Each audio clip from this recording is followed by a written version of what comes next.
This is MJ Munoz. You are listening to Story Over Everything, the chronicles of an author, artist, and analyzer. This recording is being made October 21st, 2022. You can find all my work at mjmunoz.com. Today, I will be live writing a prompt that goes like this. What makes a dark hero shine? But first, let's track my progress. So, progress on projects is I'm still working on the Grobug series. I am going to just let you know that I did not make any further progress on Grobug Book 1, and Grobug Book 2 is completed, and Books 3 through 5 need to be worked on. But I will not be getting to that just yet. I'm going to take this piecemeal and go one by one and finish the thumbnails for Book 1, then I'll move on to thumbnails for Book 2, then I'll make outline for 3, or finish the outline for 3, and then write it, then go and make the thumbnails. So it's going to be, I guess, draft, or creating the draft in whatever fashion, then polishing it with, editing and going back over and proofreading and just making sure I like it. And then after that, I'll do text descriptions, that's right, and then thumbnails. So it's, yeah, that's it. Anyway, so next week, so I'm 1 week late on getting my thumbnails made.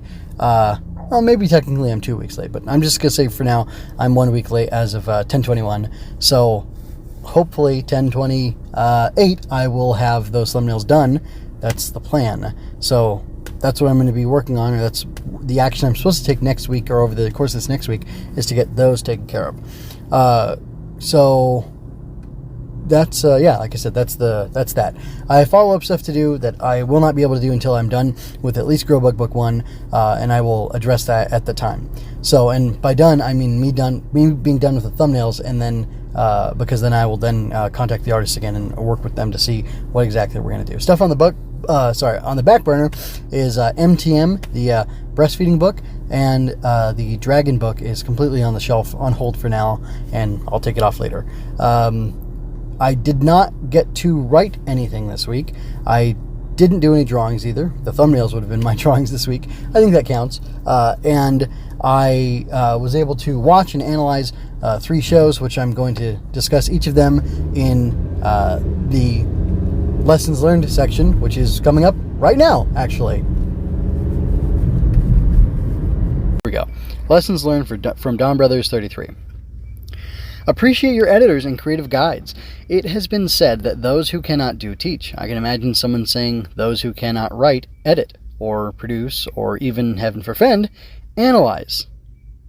Haruka is in a slump, and Sonaza, her enemy, fan, and now editor, or chief editor, has sharply criticized her further creative work, despite loving her debut manga, First Love Hero. Haruka says she is still in a slump, and he encourages her to push through and be her best creative self. She graciously accepts that correction and takes it to heart. And you should do that too, as should I. So that's pretty much it.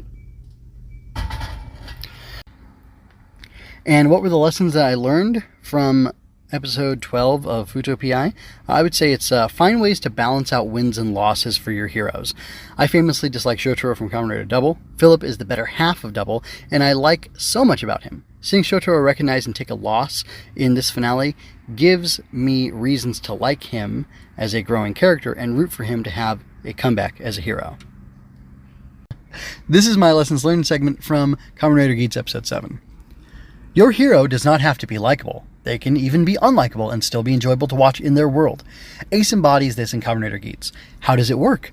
Why do I like him despite his prickly aspects? He wins. He does cool things to win. The actor is charismatic, and there seems to be more going on with him, which either justifies him manipulating other players or makes a decent excuse for it. Does an audience want to believe in someone? Is that just me? I may not have extracted a tactic or technique, but I think these questions I'm asking are putting me closer to where I need to be to craft characters that people want more of. Okay, so now I'm going to move on to the Fabula Ex Machina section, where I brainstorm and draft out loud a little bit. But first, I'm going to go ahead and give you some background, because this is a little bit of a special circumstance, but I'll describe it as I go. So here we are. First, some background. I like some of the darker, edgier stuff. I used to be really into it as a kid and have grown out of it for the most part. I thought an anti-hero was someone dark and edgy, and I think I came by that understanding after first encountering Guyver 2 Dark Hero. That phrase, concept, idea hit me like a ton of bricks. Seeing Guyver looking so cool on the VHS box art and reading that title, it cemented in my mind what a cool hero, a dark hero, an anti-hero is. I did some research and found out that my understanding was quite lacking on the matter, and I made a playlist linked below to better understand the concept. So based on going through, lots of videos, I taught myself through the use of YouTube University, not all about anti-heroes, but a good solid introduction on anti-heroes, and then my familiarity with media generally, TV shows, and some literature as well has helped me, and I think I have a pretty good grasp. But I'll just let you know that there are varying lists of anti-heroes, but I like this list of 5, which it appeared in a couple different places, so I'll go with that. There's the classic anti-hero, the knight in sour armor, the pragmatic, the unscrupulous, and the hero in name only. I think I tend towards pragmatic. As a kid, I was bugged that the Power Rangers didn't just squash Rita's monsters with the Megazord right away. It never made sense to me. I also thought Batman should have just shot and killed Joker in The Dark Knight, especially because he was already shooting bullets at him, to kill him with deadly intent. You don't aim a gun at anything unless you're willing to destroy it or kill it, so, that doesn't make sense. And I also watched Michael Keaton's Batman kill people as a kid, and I didn't realize that Batman doesn't kill is one of his ethics, and I don't really get it, but whatever. Like, I can see Superman not killing, and I'm okay with Spider-Man not killing, but I don't think Spider-Man says, I don't kill. I just think he, usually doesn't have to kill people, and therefore he doesn't, so, yeah. I don't know. Seems odd to me. Anyway, below is a list of characters I think of as fitting the mold of an anti-hero, based on my new understanding of what it actually is, not just what I thought it was, not just a dark, edgy guy. I don't think it is entirely accurate, but they were top of mind when I was working on this. So I will mention just a few now, and you can go to the show notes to read the full list if you want to. And I will take about 10 minutes later, or after this, to come up with a little bit of a story for an original anti-hero of my own, who goes by Skull because he's dark and edgy, and he has a tragic history. So, again, Sean Barker is Guyver from Guyver 2 Dark Hero, and one of the things that he says is that the Guyver kills, the alien armor kills. It's not him that's killing people, because in the beginning, he fights these guys who are drug dealers. They're smuggling cocaine, I think, and I can't remember if they actually murder a security guard or they are beating him, and they're gonna kill him, they're gonna murder him, and Sean somehow knows this is happening, and he shows up and he transforms into Guyver, or maybe he's already transformed into Guyver when he gets there, and he beats the tar out of these guys, and I'm pretty sure he kills a few of them. He's superhuman, and he's extremely brutal with these guys. So if he didn't kill them, he very much, severely injured them. Which, one of my things about Batman is, I don't kill people. I just break all their bones. It's you're basically killing them. But then again, I'm so funny about that concept that, if you don't allow somebody to work, or, the whole cancel culture thing, I feel like it's almost killing someone. You may as well murder somebody if you're going to drive them out of town and enable them to, or disable them from ever having a job or anything like that. And I know that's kind of worse in some ways. The sweet release of death as opposed to living, in a hovel or something might be welcome. I don't know. But just a thought I have. But yeah, Batman doesn't kill, but he, utterly brutalizes, shatters people's bones and stuff. I don't know how I feel about that. It's just kind of funny, kind of contradictory. But in the Guyver anime, which I watched after watching the movie, there was Agito Makishima, and he's a very cool character, voiced by none other than the gravelly Steve Bloom, which is he Steve Bloom or Steve Blumenthal? I can't remember. I think Steve Bloom is what he's mostly credited as, but you'll know him from such things as Zev from Star Wars Rebels, and as Afro guy who smokes from that one show, Cowboy Bebop, which I didn't really like, but we don't need to talk about that right now. And he was Black Ore Greymon in Digimon Frontier. He was not Oikawa. He was, I can't remember the guy's name, the Hypnos guy from Digimon Tamers. He's got a great voice. He's been in a bunch of stuff. But I don't like him because of the voice specifically. I like him because he's this more extreme version of the Guyver. The main protagonist has a nice bluish-green armor, and while he is killing monsters who are attacking his friends, he is always acting in self-defense. So, I mean, maybe Sho is an anti-hero, really, in the true definition of it, because he's, like, unsure of himself, and he's a little weak, and I don't know if he's conventionally attractive or not, but he seems like he's not too popular with the ladies, and, like, he might just be your average Joe. And then he's thrust into this role. Well, he's thrust into the armor. Well, anyway, it doesn't matter. All the details don't really matter. But, like, he's an earnest hero, but he's like an anti-hero, much like somebody who I'll talk about in a little bit. And despite the fact that he's, like, a brutal, you know, cutting people's arms off and not people, monsters, people who transform into monsters. He's, like, cutting them up and, you know, lasering them and all these things. He's always doing it in an act of self-defense, and he only transforms into the Guyver when he has to, when he's threatened. He never uses it for personal gain or anything like that. So he's, like, straight-laced, but he's this ultra-violent hero because he's facing ultra-violent foes. Whereas Guyver 3, Makishima, seems to, one, enjoy the violence and bloodshed, two, be happy to deal death. Like, for instance, there's one episode where there's a whole town that I think has been turned into zoonoids against their will. I don't know if that's the monsters in Guyver. I don't know if people ever get turned into zoonoids according to their will or not, but whatever. Like, if they're recruited and like, oh, we're going to turn you into a superhuman. But regardless, he wipes out an entire village or town, and he says basically, like, I think in the dub he dramatically says, you know, it's for the hereafter to judge, you know, them now, or something. That's my Steve Bloom. It's not very good, but I like it.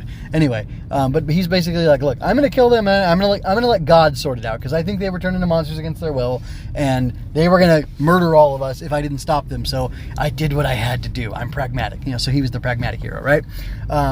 But also, like, in the other, there was a secondary adaptation of the Guyver manga into an anime, and in that one, he seems, well, in the original one, he seems like he wants to take over Kronos, which is the evil organization that makes the monsters, but it almost seems as if in the second anime, which I believe is more faithful to the manga, that he also has, like, all these ulterior motives, and he's basically, like, using Sho, and he gets him seriously injured in order to like have an exploit so that they can take out Kronos. But it's like, that's really bad, dude. You shouldn't have done that. Anyway, that's enough time talking about them.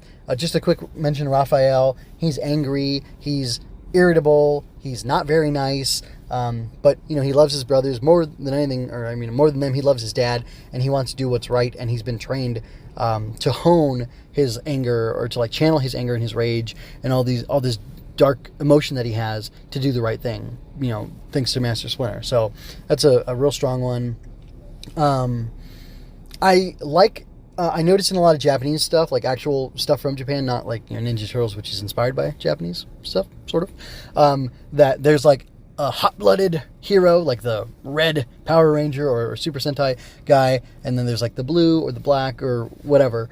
In Digimon, you've got Tai, who's the hot-blooded guy, and then you have Matt, who isn't technically a dark hero. He's like a loner, and he withdraws. He's very emotional, very moody, but he also is very thoughtful. He especially thinks about his little brother TK a lot, and tries to make sure that they don't do anything as a group that's going to endanger the weaker among them. There's a little bit of, like, a dark side to that, but, like, he's an anti-hero because he doesn't want to act. He wants to be as reactive as possible, I would say, and he doesn't embody, like, the bold, let's go out there and have an adventure. He's like, let's stay safe, let's be calm, let's be cool, you know, I don't want anybody getting hurt, that kind of thing. Versus, like, Tai is a more proactive hero. I'd say traditional class, or more of a classic hero, where he's bold and adventurous, and he wants to go out there and do these things. Although it's a little murky. Maybe in some ways Tai's an anti-hero, but if he is an anti-hero, he's an anti-hero who thinks he's a hero. Whereas Matt, I think, wouldn't think of himself as a hero, except for after he's proven himself. So, like, older Matt from Digimon Season 2 would think that. Yosuke Urameshi from Yu Yu Hakusho is definitely an anti-hero of the grumpy hero variety. He's irascible, he's crabby, he does inappropriate things. He's a punk. He fights kids for fun because he has emotional issues. But ultimately, he does the right thing, and like he grows into such a beautiful character. He has such a beautiful character arc throughout the course of the 100 and whatever episodes of Yu Yu Hakusho, the anime. I've never read the manga, so I couldn't say, but I'm sure it's from the same thing. Ash from Army of Darkness is like a weak, cowardly man who's put into situations where he has to rise above, and he sort of does it in the worst way possible. So he's definitely an anti-hero. I don't know that I want a character like that, but I think he's interesting. Peter Parker, Spider-Man, is definitely an anti-hero because he has so much trouble and he has that lack of confidence. Kamen Rider, I would say maybe is an anti-hero because he had these things thrust upon him. Takeshi Hongo had these things thrust upon him, and he had his body changed against his will, and he uses that and the pain that he suffers from being a cyborg and no longer a normal human who can never, have a, well, he has friends, but it's more complicated than that. Like, I don't think he could ever have a lover or have a family or anything like that. So, like, part of him is dead, and he has to, fight against shockers, cyborgs, in order to protect people. And to me, there's an anti-hero thing to him. Like, I think he's not like grumpy though, because he's very positive and he's very happy. He might just be a reluctant hero, which is another anti-hero type person. But like, he's a good-looking guy, and he's really smart, and he's responsible, and he's got all these other heroic traits. So maybe he is more of a classic hero than anything else. I think Batman's more of a classic hero too, but then again, I only know him from the movies, not from the comics so much, so I couldn't really say. Wataru and Otoya Kurenai, father and son, or I said the son first, then the father, from Kamen Rider Kiva, are definitely anti-heroes. Wataru is afraid of the outside world when the show starts. He has these abilities, but he has no confidence, and he doesn't know what he's doing. Whereas Otoya is selfish. He's a braggart. He's got a lot of problems. He's got a lot of character flaws, but he does the right thing ultimately.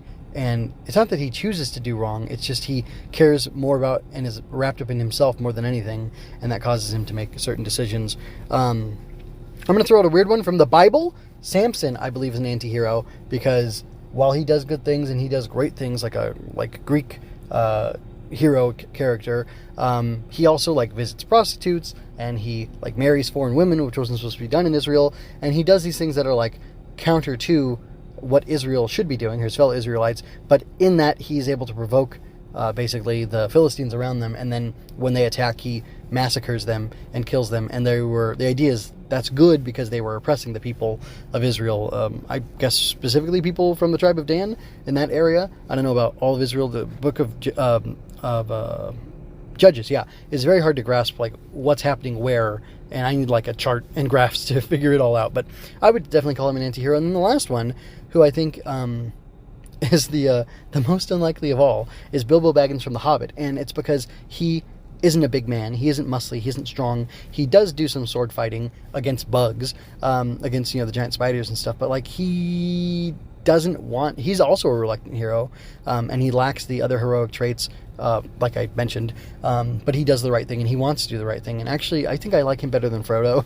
In fact, I think I like The Hobbit better than I like Lord of the Rings. But that maybe because they're two very different stories, and I'm more into the story being told by The Hobbit than Lord of the Rings. But whatever. I think Bilbo's a great anti-hero.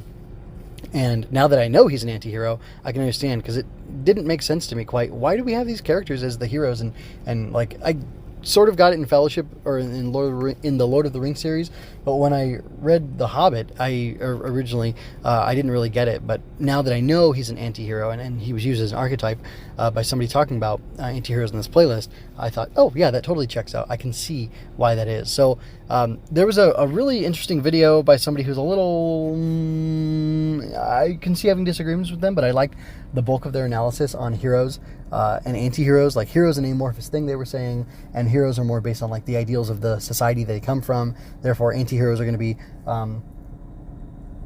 counter, basically, or outside of the normative. They're going to be outside of the ideal. They're going to be on the outer edges, which makes a lot of sense why you'd have smugglers and gunslingers and outlaws and things like that, like Robin Hood, for example, be anti-heroes, because they do good things, or they do things for the right reason, but they do bad things, right? That's kind of the idea. But that could be, that could be smoking, that could be, being gay, that could be whatever. And I'm neither endorsing nor condemning either of those. I'm just saying. Wow, I have a great joke I could make right now if I didn't want to be a jerk, or if I was okay being a jerk. But I don't want to be mean and petty, so I'm not going to make a joke, but it's a good one. Anyway, so yeah, that's like some of my thoughts and impressions on anti-heroes. Those are some anti-heroes that I have liked in various pieces of fiction throughout the years, and just a little bit about them and why I do think they fall into the category of anti-hero. But I'm not going to name the categories that they all fall into, because I think that would just be too laborious. So I'm going to pause, and I'll come back in a couple seconds, and I will go ahead and write on my prompt, which is, what makes a dark hero shine? And I'm going to give you spoilers. The answer is that they have to have darker villains that they're fighting in order to make them shine. But I'll get into it.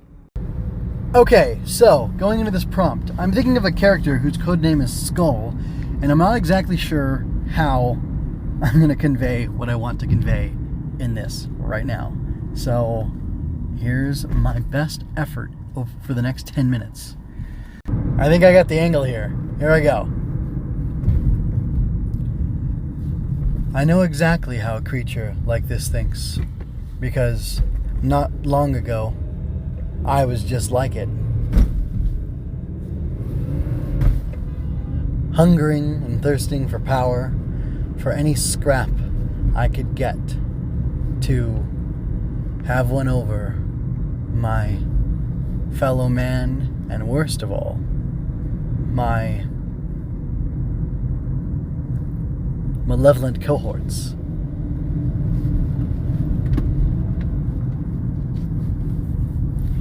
The creature will seek out the weakest prey it can find.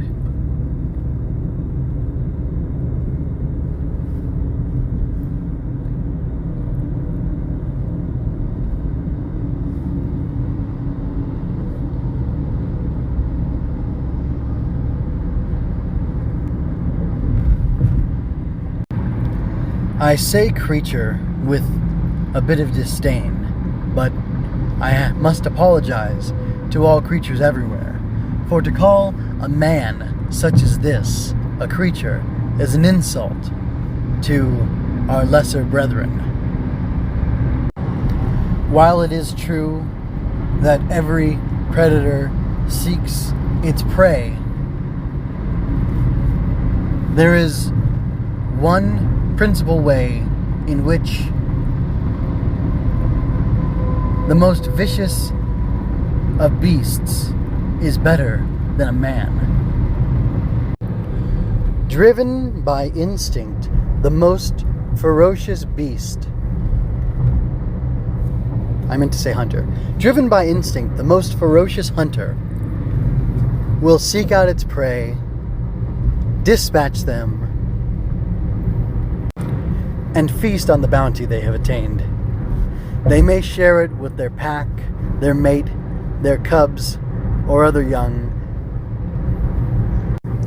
And though it may seem cruel and cold to us, the cold calculations of nature make no room for the depraved indulgences of man. Beasts do not murder one another. Predator hunts prey. Each day, millions upon millions of players take part in the intricate dance of life, unknown by most men who simply seek to eke out an existence. By various methods, the more industrious of us will plot and scheme and take inspiration from the natural world. But ours is a hideous mockery of nature's elegance. Men kill in fits of jealousy and rage. Drunken braggarts and foolish youths, as well as those other little and weak men who should know better. While the greatest of us, to achieve our ends, whether they be twisted bloodlust, answering the call of avarice, or amassing power and wealth to ourselves, will plant war, sow seeds of violence, and think little of the victims we leave behind. The focus is on the self, on the accomplishment, on the boon.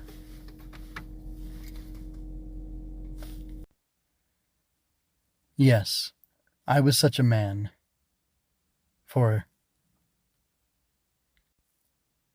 enough time that whatever good you may think of me now, it can never compare to the ill, the rancor that I harbored in my heart, and the vileness of my true mind. That is why I can tell you with certainty